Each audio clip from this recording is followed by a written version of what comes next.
Good morning students, 10th class, how are you. उम्मीद करता हूँ कि आप लोग सब अपने ठीक प्रकार से होंगे और इस कोविड से बचने की पूरी पूरी कोशिश कर रहे होंगे। अभी तो आपकी वेकेशंस ही चल रही हैं और उसमें आप पढ़ाई भी कर रहे हैं, बहुत अच्छी बात है। आपका लास्ट टाइम मैथमेटिक्स का 10th क्लास का linear equation in two variables और उसके बाद क्वाड्रेटिक इक्वेशन, ये दोनों आपके चैप्टर्स ख़त्म हो गए और प्रैक्टिस के हिसाब से भी आपने इसको कंप्लीट कर लिया होगा।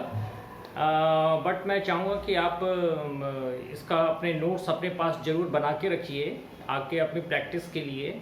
और फिर मैं कह रहा हूँ कि NCERT के एग्जाम्पल्स वगैरह को आप ऐसा बिल्कुल ना सोचें कि उसे हम छोड़ दें, उसको आप ज़रूर करिए, ठीक है। नेक्स्ट जो हमारा चैप्टर है ये 10th क्लास में, that is the arithmetic progression. Arithmetic progression जो कि कहलाता है समांतर श्रेणी। अर्थमेटिक प्रोग्रेशन,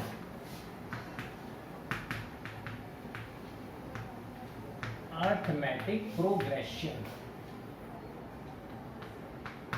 तो चलिए पहले हम इसके बारे में थोड़ा समझते हैं ये आखिर है क्या, ठीक है। कुछ हमारे टॉपिक्स ऐसे होते हैं, वैसे तो mathematics is a scoring subjects. अगर आपको फॉर्मूले मेथड्स हर टॉपिक के पता हैं तो उसमें हम मैथमेटिक्स को स्कोरिंग सब्जेक्ट इसीलिए बोलते हैं कि यदि हमें पूरा सही किया है विथ फार्मूला और स्टेप वाइज किया है तो हमें मार्क्स हमको उसमें पूरे मिलते हैं। लेकिन फिर भी कुछ ऐसे हमारे हल्के टॉपिक्स होते हैं जिसमें आपको बिल्कुल भी नंबर कटने की गुंजाइश नहीं रहती, इन द केस अगर आपने उसकी अच्छी से प्रैक्टिस कर रखी हो। तो ये भी उनमें से ही आपका एक है अर्थमेटिक प्रोग्रेशन। अब ये है क्या, इसके बारे में समझते हैं, जिसे हम हिंदी में समांतर श्रेणी कहते हैं। अब इसमें जो सबसे पहले है उसमें सीक्वेंस। अब सीक्वेंस क्या होता है, अब नाम से ही इसको आप देख रहे हैं कि सीक्वेंस, जिसको हम किसी चीज़ को सीक्वेंस में एक हमने उसको लाइन से लिखा हो, हमने उसे एक अनुक्रम में लिखा हो, सीक्वेंस हिंदी में कहा जाता है अनुक्रम।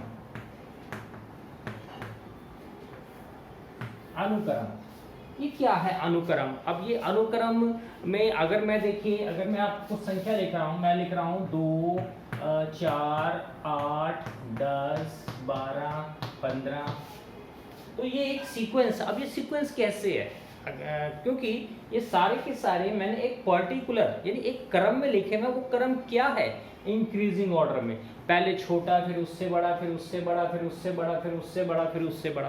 तो हमारी एक सीक्वेंस है। तो सीक्वेंस का मतलब क्या है कि हम जिस किसी नंबर को, जिस किसी चीज़ को हम किसी एक क्रम में लिखते हो, हम एक क्रम में लिखते हो तो वो हमारा सीक्वेंस कहलाता है। अब देखिए अगर मैं यहाँ लिखता हूँ 2 4 6 8 10, ठीक है, और फिर लिख रहा हूँ 3 6 9 12, तो ये भी हमारा सीक्वेंस है। फर्स्ट वाला हमारा इंक्रीजिंग ऑर्डर का अनुक्रम है। सेकंड वाला यदि आप देखें तो हम पिछले में 2 को जोड़ रहे हैं और वो बढ़ता जा रहा है, यानी 2 का टेबल बनता जा रहा है। हमने 2 में 2 को जोड़ा 4 हो गया, 4 में फिर 2 को जोड़ा 6 हो गया, फिर 6 में 2 को जोड़ा 8 हो गया, 8 में फिर 2 को जोड़ा वो हमारा 10 हो गया। इसी तरह हमारा नीचे देखिए 3 में हमने पहले 3 था, फिर हमने इसमें 3 को और जोड़ा, फिर 6 हो गया, 6 में फिर 3 और जोड़ा, फिर हमारा 9 बन गया। इसी तरह हम सीक्वेंस को चलते गए, आगे हम इसमें चलते जाएंगे। तो ये हमारा सीक्वेंस कहलाता है, ठीक है, नोट कर लीजिए अनुक्रम। अब मैं आपको बताता हूँ श्रेणी, वो भी यही होता है लेकिन उसमें कुछ प्रतिबंध के साथ, हम कुछ रूल्स और रेगुलेशन के साथ हम उसको लिखते हैं। ये भी हमारा श्रेणी ही है। अभी आपको पता चल जाएगा। चलिए मैं इसको मिटा देता हूँ। अभी जो आप पहला वाला मैंने मिटा दिया, अब आप इसमें देखिए, अब मैं श्रेणी की बात कर रहा हूँ जिसे आप हिंदी में कहते हैं प्रोग्रेशन और इंग्लिश में कहते हैं प्रोग्रेशन। इसमें क्या है कि ये एक रूल के साथ लिखा हुआ है। रूल के साथ क्या लिखा हुआ है कि हम 2 का टेबल लिख रहे हैं, ठीक है, और ये हम एक 3 का टेबल लिख रहे हैं, तो ये हमारा श्रेणी हो गया। क्या हो गया, श्रेणी हो गया। अब अगर मैं एक संख्या ऐसी लिख दूं आपकी कोई सी भी, मैं लिख रहा हूँ 4 5 8 13 12 या 13 17, मैंने इस तरीके से लिख दिया। ये आपकी अब श्रेणी नहीं है क्योंकि इसमें कोई रूल नहीं लग रहा। जैसे इसमें रूल था कि हमने 2 जोड़े तो वो 4 आ गया, 2 जोड़े तो 6 आ गया। इसमें रूल था कि 3 जोड़े तो 6 आ गया, फिर 3 जोड़े तो 9 आ गया, फिर 3 जोड़े 12 आ गया। इसमें कहीं भी ऐसा रूल नहीं है। इसमें 4 में एक जोड़ा 5 आया, 5 में फिर 3 जोड़े हैं, फिर ये आगे 13 भी अलग रूल चल रहा है, तो ये श्रेणी नहीं आएगा। इस टाइप के श्रेणी, तो सीक्वेंस और श्रेणी क्या होता है ये आप समझ गए होंगे, ठीक है। तो हम इस चैप्टर में अरिथमेटिक प्रोग्रेशन यानी कि समांतर श्रेणी की बात करेंगे, समांतर श्रेणी की बात करेंगे, ठीक है। तो इससे पहले आपने ये समझ लिया अब कि हमारा सीक्वेंस क्या होता है, ठीक, और हमारा श्रेणी क्या होती है। तो श्रेणी की आप पहचान यहाँ से कर सकते हैं। इसमें एक नियम बन रहा है इन दोनों में, बट इसमें कोई नियम नहीं बन रहा, तो इसे हम श्रेणी नहीं कह सकते, इसे हम श्रेणी नहीं, इसे हम सीक्वेंस जरूर कह सकते हैं। क्यों कह सकते हैं? क्योंकि ये इंक्रीजिंग ऑर्डर में है, बट ये श्रेणी नहीं कहा जाएगा, ठीक है। मैं इसको मिटाता हूँ, अब हम आगे चलेंगे। तो अब इसमें हम सबसे पहले पढ़ेंगे समांतर श्रेणी।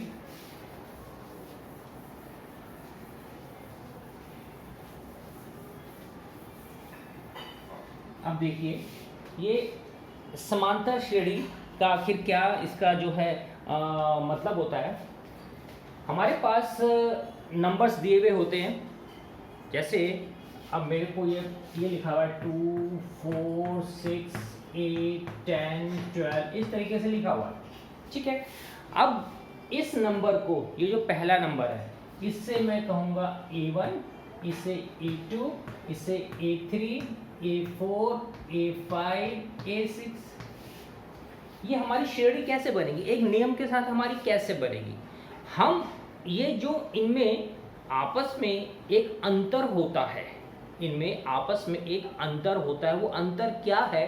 देखिए 2 में 2 जोड़ रहे हैं 4 आ रहा है, 4 में 2 जोड़ रहे हैं वो 6 आ रहा है, यानी वो अंतर 2 का आ रहा है, ठीक है। तो उसे हम बोलते हैं common difference, common difference. Hindi में बोले तो सार्व अंतर, सार्व अंतर। ध्यान दें, अगर मैंने ये ऊपर लिखे हुए हैं आपकी A1, A2, A3, A4, A5, A6, ठीक। ये अगर मैं करूं A2 minus A1 equals to, फिर A3 माइनस A2, फिर A4 माइनस A3 और फिर A5 माइनस A4, ठीक है। यानी A2 में से A1, अब A2 में से A1 माइनस करूं तो देखिए 4 माइनस 2 इक्वल टू, मैं बाद में लिखूंगा, फिर A3 minus A2, A3 minus A2 6 minus 4, ठीक है। फिर A4 minus A3, A4 minus A3 is equal to 8 minus 6, ठीक। फिर A5 माइनस A4 10 माइनस 8। आप इसमें ध्यान से देखिए, 4 में से 2 गए 2, 6 में से 4 गए 2, 8 में से 6 गया 2, 10 में से 8 गए 2। तो ये जो हमारा अंतर है, अगर वो सेम आ रहा है हमारी उस श्रेणी में या उस सीक्वेंस में सेम आ रहा है, तो उसे हम कहते हैं सार्व अंतर, उसे हम कहते हैं सार्व अंतर, यानी कि कॉमन डिफरेंस, सार्व अंतर D। वो कैसे निकाला है आप देख लीजिए, जो भी संख्याएं आपको डिजिट्स वगैरह आपको दी हुई होंगी, उसमें आप उसको A1, A2, A3, A4, A5 इस तरह आप कर लेंगे तो वो आपका सार्व अंतर निकलता जाएगा। नोट करिए इसे जल्दी, और वो सेम आना चाहिए आपका, बिल्कुल सेम।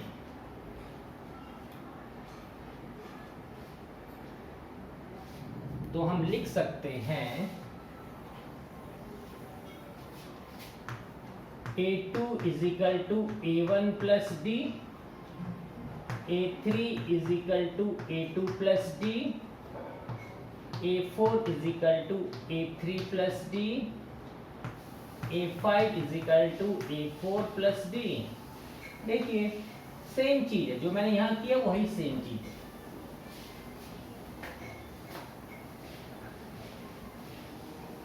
भाई ये इसका अंतर हमारा सार्व अंतर D आ गया, यानी A2 माइनस A1 बराबर D आ गया हमारा, है ना। तो A2 A1 प्लस D हो गया, A3 A2 प्लस D हो गया, A4 A3 प्लस D हो गया, A5 A4 प्लस D हो गया। Hurry up.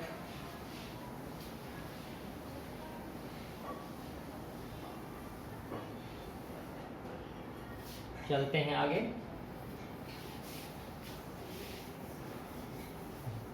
जर्नल फॉर्म में हम जब इस अर्थमेटिक प्रोग्रेशन को लिखते हैं तो जो उसका लिखने का तरीका होता है वो केवल पहले a plus D, a plus 2d, a plus 3d, a plus 4d इस तरह चलता रहता है। यानी ये पहली टर्म हो गई, ये दूसरी हो गई, ये तीसरी, ये चौथी, ये पांचवी। a plus D, a plus 2d, a plus 3d, a plus 4d, a plus 5d, ये हमारी सीक्वेंस चलती जा रही है। अब इसमें a क्या है और d क्या है मैं बता चुका हूँ। जो भी कोई हमें संख्या, जैसे मैंने अभी बताया 2, 4, 6, 8, तो इसमें जो a है वो 2 हो जाएगा और जो d है वो दूसरे में से पहला माइनस करके वो भी हमारा 2 हो जाएगा।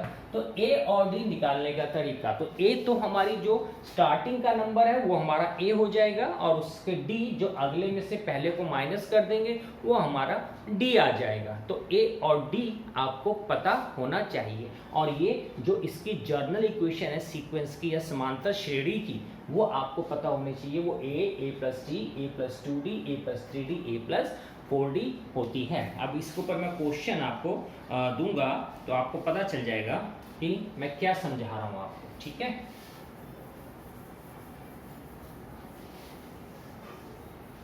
चलिए, जैसे क्वेश्चन है आपका कि जांच कीजिए कि 13, 10, 7, 4 समांतर श्रेणी है। जांच कीजिए 13, 10, 7 और 4 ये हमारा अर्थमेटिक प्रोग्रेशन है, हमें इसको चेक करना है। अब हम चेक कैसे करेंगे? अगर इसमें सार्व अंतर एक जैसा आ रहा होगा, यानी कि कॉमन डिफरेंस अगर वो सेम होगा तो हम कहेंगे कि ये अर्थमेटिक प्रोग्रेशन में है। तो हमें यही सिद्ध करना है, हमें यही जांच करनी है, ठीक है। तो आप सार्व अंतर एक जैसा है कि नहीं है। अब आप देखिए इसमें जो a है वो तो मेरा 13 हो गया। अब d मैंने अभी बताया ये a1, ये a2, ये a3, अगर इसे a4 मान लें तो सीधी सी बात, अगर मैं करूं a2 माइनस a1 और फिर करूं a3 माइनस a2 और फिर करूं a4 माइनस a3, हम देखते हैं हमारा एक जैसा आता नहीं आता। a2 माइनस a1 ये हो गया 10 माइनस 13, ठीक है। a3 माइनस a2 7 माइनस 10 और a4 माइनस a3 यानी कि 4 माइनस 7। तो हम यहाँ देख रहे हैं 10 माइनस 13 माइनस 3, 7 माइनस 10 बराबर माइनस 3 और 4 माइनस 7 बराबर माइनस 3, ये तीनों एक जैसे आ गए। तो अगर सार्व अंतर एक जैसा है, अगर common difference is same, then we can say that it is an arithmetic progression, यानी कि वो समांतर श्रेणी में आता है, ठीक है। देख लीजिए, कोई सी भी संख्या आपको दी दी जा सकती है, आप जांच करके उसको बता सकते हैं कि वो समांतर श्रेणी है या नहीं है, ठीक है। चलिए, अब आपको मैं जो समांतर श्रेणी का सार्व अंतर है उसको ज्ञात करने की विधि बताता हूं कि हम कैसे उसको हम ज्ञात करते हैं। तरीका सारा यही है। दोबारा लेके मैं इसको क्वेश्चन दे के बताता हूं आपको। अभी आपने नोट कर लिया होगा इसे।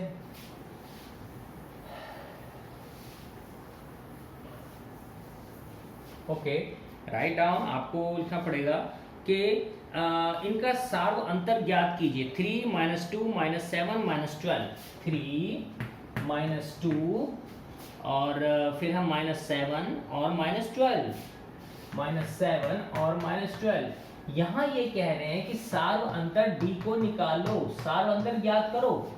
पहले हमें ये पूछा गया था कि क्या वो हमारा अर्थमेटिक प्रोग्रेशन में है, हमने बता दिया उसका सार्व अंतर एक जैसा आ रहा है तो वो अर्थमेटिक प्रोग्रेशन में है। यहाँ पे कह रहे हैं कि सार्व अंतर निकालो, सेम चीज वही करनी है। अगर ये a1 है, ये a2 है, ये a3 है, ये a4 है, तो सेम वही करके देखते रहो। a2 minus a1, a3 minus a2, a4 minus a3, तो -2 -2 -3, ठीक है ना। इसमें से ये माइनस, फिर इसमें से ये माइनस, इजिकल टू -7 प्लस -2। इसी तरह इसमें से ये -12, ये तो माइनस कर रहे हैं ना बेटा, ये माइनस है, सॉरी माइनस करते हैं, -12 माइनस -7। अब आप इसमें देखिए कितना आ गया, -5। यहाँ पे यदि आप देखेंगे ये -2 है, ये हमारा जो है, अब आप इसको आप यहाँ पे ध्यान से देखो, ये A3 - A2 है, यानी कि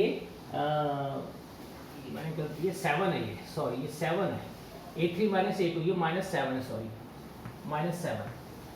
ठीक, अब 7 -7 माइनस माइनस प्लस होता है, तो ये भी करके आ गया -5। ठीक, यहाँ पर देखिए ये हमारा -12 है और ये माइनस माइनस प्लस 7, 12 में 7 के -5, तीनों में ही -5 आ रहा है, नहीं आ रहा, तो ये हमारा सार्व अंतर हो गया -5। यही हमें निकालना था कि सार्व अंतर ज्ञात कीजिए, तो ये सार्व अंतर निकालने का तरीका होता है। ठीक है, नोट डाउन, आप अपने आप भी करके देख सकते हैं। कोई सा भी क्वेश्चन अब आपकी बुक में होंगे, तो कैसे हम सीक्वेंस बनाते हैं, कैसे हम अर्थमेटिक प्रोग्रेशन को डिफाइन करते हैं, कैसे हमें बताना है, सिद्ध करना है कि वो अर्थमेटिक प्रोग्रेशन है या नहीं है, या फिर सार्व अंतर कैसे निकालना है, तो ये चीज़ आप इसको अच्छी तरह अपनी किताब में से ज़रूर इसको करें। इसका आगे मैं आपको नेक्स्ट वीडियो में बताऊँगा। ठीक है, और जो मैंने इससे पहले आपको साइंस का इलेक्ट्रिसिटी का लेसन बताया है, उसको भी आप अच्छी तरीके से रिवाइज करिए, बुक में से पढ़िए, नहीं पढ़ेंगे साथ में तो आप उसको भूल जाएंगे। ठीक है, और सार्व अंतर के लिए, अर्थमेटिक प्रोग्रेशन के लिए जितना कराया है आप उसी की ही स्टडीज अभी आप करो। ओके बेटा, ऑल द बेस्ट।